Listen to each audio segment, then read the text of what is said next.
I'm Seb Coe. I'm chair of the International Athletics Federation and formerly chair of the London Organising Committee for the Olympic and Paralympic Games. Lord Coe.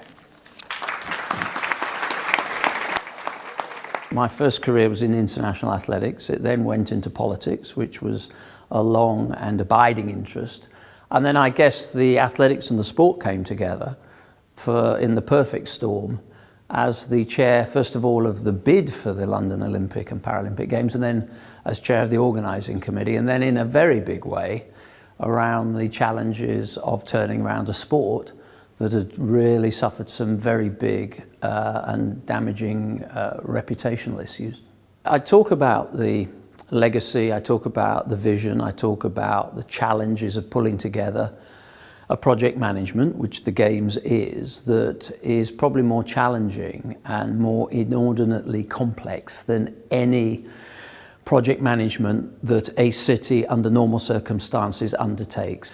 One of the mistakes that I think people tend to make is that it is natural instinct to always want to, first of all, figure out how you're going to do something, and that's important. But the question that often should be asked before the how is the why. And we coalesced around the vision that was really, really simple. It was to inspire a generation to do something different that they might not have done had the Games gone to Paris or Madrid or New York or Moscow. And the most important, the proudest thing for me was the diversity of the organisation. So diversity and the why was really inextricably linked, and I think that's why we were successful, and that's why people remember the Olympic and Paralympic Games.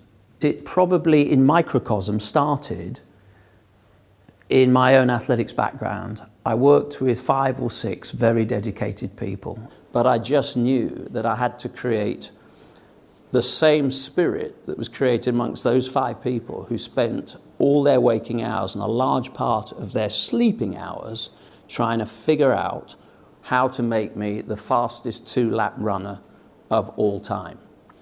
And the lesson I learned was find the right people, trust them, enable them to do the job, organize a structure that is diverse and creative. You know, when my team came together to help me, they broke the rules. They smashed the mold that was the orthodox thinking around middle distance running. Do what you're genuinely passionate about.